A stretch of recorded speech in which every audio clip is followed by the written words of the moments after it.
Hello everyone, selamat datang di AJ Invest, where everyone will learn to be a great investor.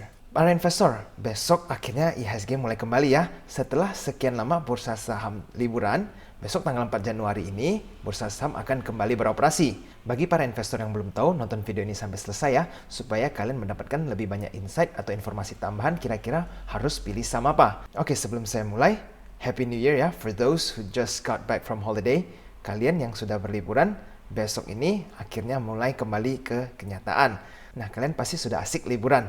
Yuk mulai persiapkan untuk besok karena IHSG sudah mau open lagi nih. Jangan liburan kelamaan. Nah, para investor, kalian sudah kepingin investasi, tapi sudah tahu belum kira-kira harus beli saham apa? Kalau belum tahu, yuk kita langsung lihat kira-kira ada saham apa sih yang berpotensi untuk kasih kita cuan. Oke, di video hari ini, selain saya merekomendasi atau menganalisa saham, saya akan sekalian memberikan tips atau strategi cara investasi yang benar supaya kalian bisa langsung terapkan ilmu ini ke depannya seperti apa. Oke, para investor, kalian tahu kan di saham itu terbagi banyak sektor. Jadi ada sektor konstruksi, ada sektor retail, ada transportasi, ada consumer goods, dan ada banyak sektor lainnya. Nah, bagaimana cara menentukan sektor mana yang harus kita investasikan? Karena begitu banyak sektor kan, kita nggak tahu yang mana akan memberikan kita potensi cuan terbesar. Oke teman-teman, jadi kita pertama-tama harus selalu update ya dengan berita-berita terkini.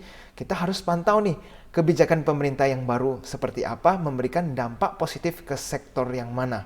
Oke, karena performance atau kinerja sebuah sektor saham itu sangat ketergantungan oleh kebijakan pemerintah. Jadi kita mesti tahu nih di tahun 2021 ini, kira-kira ada kebijakan pemerintah baru seperti apa. Oke, jadi kita lihat di tahun 2021 ada beberapa big news ya. Pertama yaitu Bansos akan cair di tahun 2021. Nanti saya akan langsung perlihatkan beritanya. Nah, yang kedua adalah SWF. Dan SWF ini dapat meningkatkan performa di sektor konstruksi ataupun properti di Indonesia. Nah, yang ketiga yaitu kita harus perhatikan terus update dengan PSBB yang baru ini ya.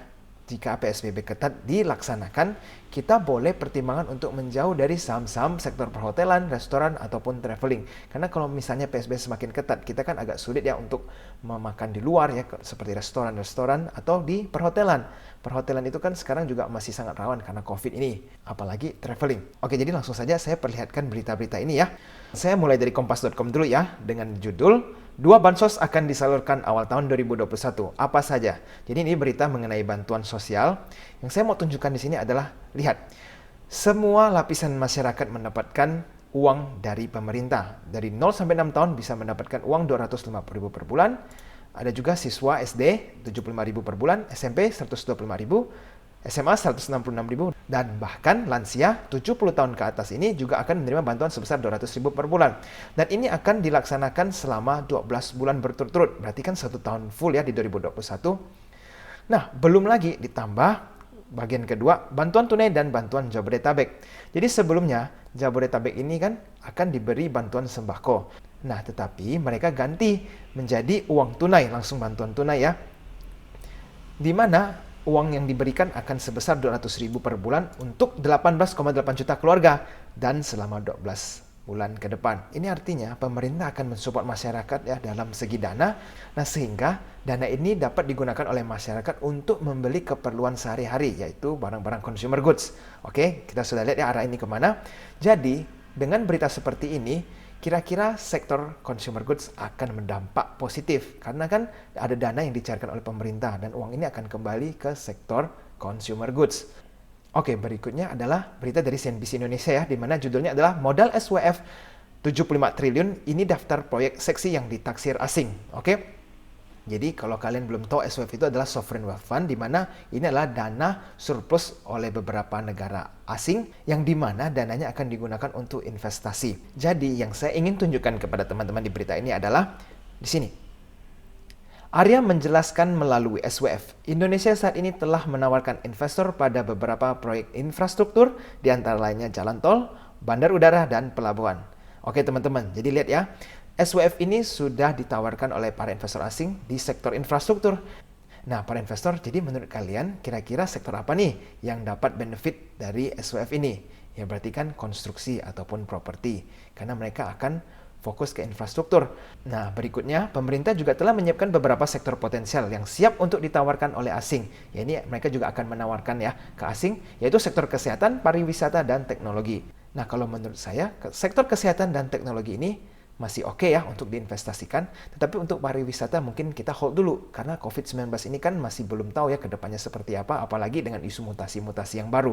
Oke? Jadi setelah kita menentukan sektor, tadi kan kita baru melihat berita ya, sektor apa yang kira-kira mendapatkan benefit dari kebijakan pemerintah. Berikutnya, kita pilih saham apa yang kira-kira mau kita investasikan.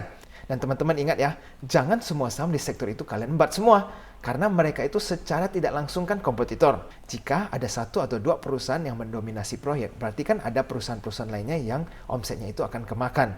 Nah, kita mulai dari sektor konstruksi ya, yang tadi di mana kita melihat konstruksi itu akan sangat benefit dari SWF. Saya gunakan contoh Wika. Kita lihat ya beritanya. Oke, ini adalah berita yang saya ambil dari kontan.co.id ya. Nah, teman-teman, ini adalah yang saya mau highlight ya.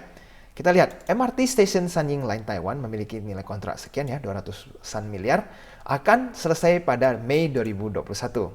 Oke, yang kedua, EPCC, yaitu Construction and Commissioning Furnace Ausmelt, merupakan ya PT Timah. Ini juga akan rampung di Agustus tahun 2021. Dan ingat, kontraknya ini senilai 796 miliar, lumayan besar ya. Dan yang ketiga adalah EPC proyek amonium nitrat, di mana ini dimiliki oleh PT Kaltim Amonium Nitrat, yang kontraknya 468 miliar akan segera rampung pada Juni 2021. Ini artinya di tahun 2021 ada 3 proyek besar Wijaya Karya yang akan rampung sehingga terrealisasi. Nah, ini kan memberikan kinerja yang sangat bagus ya untuk Wika sendiri. Nah, berikutnya teman-teman yaitu sektor consumer. Seperti berita yang tadi saya perlihatkan, bantuan sosial kan akan cair di tahun 2021 ini ya. Di mana kira-kira duit ini akan dipakai oleh masyarakat untuk membeli bahan kebutuhan sehari-hari, yang dimana menurut saya saham ICBP dan Unilever mungkin dapat benefit dari kebijakan ini. Nah, bagi para investor yang udah sering melirik ICBP dan Unilever ya, mungkin ini adalah saatnya tahun ini mereka akan mendapatkan keuntungan atau cuan buat kalian semua. Dan teman-teman jangan lupa ya, ini berita yang paling menarik. Akhir-akhir ini kalian pasti sering dengar ya di berita kalimat seperti mansurmologi atau sangmologi ya. Dan baru-baru ini mansurmologi mengatakan untuk hold saham Waskita. Oke, jadi ini berita saya kutip dari CNBC Indonesia dengan judul Sabda Mansurmologi, Pegangin Saham Waskita Adikarya. Oke, jadi di berita ini kita diminta untuk perhatikan saham Waskita dan Adikarya. YM menyebut 2 saham konstruksi BUMN yakni PT Waskita dan PT Adikarya. Nah, jadi kalau kalian yang sudah sering mendengarkan mansurmologi, ya kalian udah punya posisi di saham ini, kalian boleh hold. Nah, tetapi saya pribadi, saya sudah mempunyai saham Adikarya jauh beberapa bulan yang lalu. Ya, dan saya belum ada rencana untuk take profit karena memang masa depan Adikarya sangat tinggi. Nah, tetapi untuk Waskita saya belum punya posisi ya. Dan saya memang ada pertimbangan untuk melakukan investasi di tahun ini karena SWF tadi yang saya perlihatkan ke teman-teman. Nah, berikutnya adalah berita mengenai sangmologi ya. Kita langsung saja lihat beritanya seperti apa. Oke teman-teman, jadi ini saya kutip dari bisnis.com ya, di mana judulnya adalah Kaesang Setia Tambah Saham BUMN, Antam dan Pegas. Oke, jadi kalau kalian lihat kalimatnya dari Kaesang ya, saya sampai sekarang belum take profit untuk Antam dan Pegas. Yang saya lakukan malah average up. Ya, ini artinya dia terus menambah posisi dia walaupun harganya terus naik. Nah teman-teman, jika kalian yang sudah sering mendengarkan sangmologi, kalian mungkin akan membeli Pegas dan Antam. Tetapi saya pribadi sudah sering merekomendasi kalian untuk melakukan pembelian Antam dan Pegas. Kalian boleh cek di video saya sebelumnya. Nah, di saat kedua saham ini harganya masih murah, saya sudah melakukan investasi. Dan saya akan terus keep saham ini karena untuk Antam ini memang masa depannya masih sangat baik. Khususnya di Januari ini kita harus tunggu timnya Elon Musk ya Tesla akan datang. Dan kalau untuk Pegas ini harganya masih sangat murah. Jadi Pegas ini masih mempunyai potensi naik cukup besar. Apalagi kinerjanya akan didongkrak dengan SWF ini ya. Jadi menurut saya Pegas dan Antam layak untuk di hold. Atau bagi kalian yang belum punya posisi, kalian boleh merencanakan untuk pembelian Pegas dan Antam ini. Oke para investor, setelah sekian banyak berita yang kita lihat, kira-kira menurut kalian sektor apa yang akan kalian investasi? Nah, saya secara pribadi besok akan langsung membidik saham-saham seperti ini, yaitu Wika, Waskita, ya konstruksi ya. Nah, berikutnya adalah INTP, yaitu saham semen. Karena menurut saya, kalau konstruksi dan properti itu booming, pasti semen akan ikutan booming. Karena semen kan sangat dibutuhkan untuk konstruksi dan properti, ya kan? Dan berikutnya adalah Pawon. Pawon saya kasih bold ini karena Pawon adalah salah satu saham favorit saya karena saya mendapatkan cuan begitu banyak dari Pawon. Nah, tahun 2020 akhir kemarin, Pawon ini terjadi banyak koreksi dan saya ingin melakukan re-entry ya, karena kemarin saya sudah take profit dan saya ingin melakukan pembelian Pawon kembali karena Pawon ini potensi cuannya masih sangat besar. Nah, untuk kedua saham Antam dan Pegas, saya sudah mempunyai posisi yang cukup besar, oleh karena itu saya tidak akan menambah posisinya lagi. Jadi lebih menunggu kapan saya akan melakukan take profit. Nah, teman-teman jangan lupa dengan saham Arto dan Bris ini ya, mereka ini mempunyai potensi yang sangat besar dan jika dikasih diskon atau penurunan harga, kalian mesti segera ambil untuk saham Arto dan Bris ini. Oke, dan untuk ICBP dan Unilever, menurut saya memang menarik karena bansos tadi ya. Nah, tetapi saya pribadi, saya ini investor yang lebih agresif, di mana kalau saya lihat returnnya ICBP dan Unilever kurang menarik. Kalau Anda lihat sendiri di grafiknya mereka, keuntungan yang bisa mereka berikan itu 5-10% ya, dalam jangka waktu yang cukup panjang. Tetapi ingat, saham ICBP dan Unilever ini juga sangat aman. Jadi kalau kalian investor yang ingin mencari lebih aman ya, kalian boleh pertimbangkan untuk ICBP dan Unilever. Oke teman-teman, kalau kalian ngerasa video ini sangat bermanfaat, jangan lupa untuk tekan tombol like-nya ya, dan subscribe channel AJ Invest, supaya kita bersama-sama membangun channel ini dan memberikan banyak benefit bagi para investor lainnya. Kalian bisa juga share channel ini ke teman kalian ya, supaya mereka juga dapat mendapat benefit dari menonton video ini.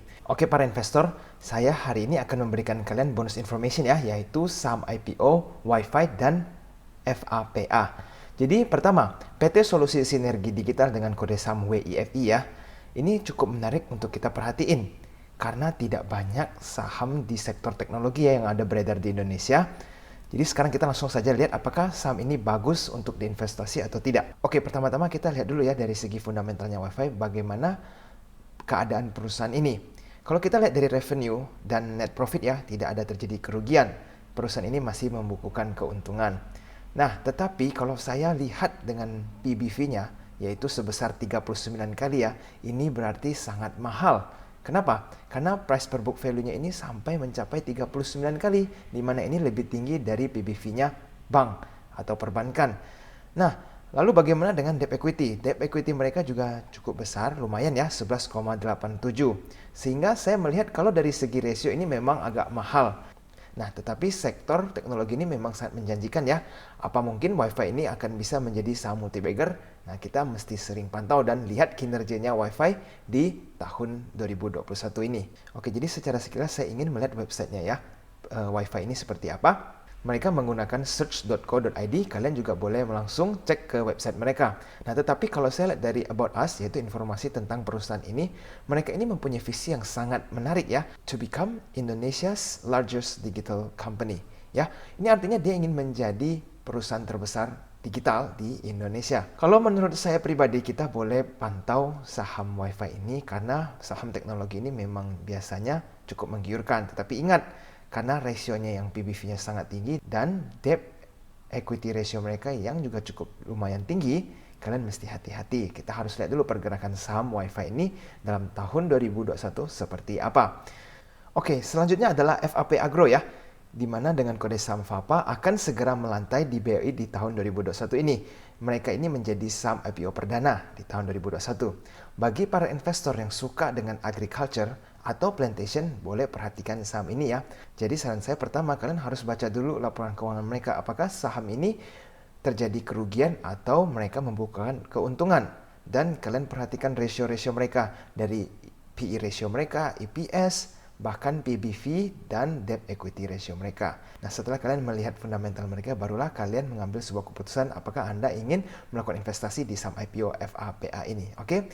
Jadi bagi kalian yang nonton video sampai belakang, kalian mendapatkan info IPO ini. Oke para investor, tapi kalian harus ingat ya, saya tidak langsung merekomendasikan pembelian di saham Wi-Fi atau FAPA ini. Saya hanya ingin mengajak para investor untuk mengkaji kembali saham IPO yang akan muncul di tahun 2021. Wi-Fi ini kan sebenarnya sudah muncul di akhir tahun 2020. Nah, kalau saya pribadi, saya akan lebih cenderung ke saham Wi-Fi ya, karena saya suka dengan sektor teknologi dan saya ingin lihat perkembangan Wi-Fi ini di semester pertama seperti apa.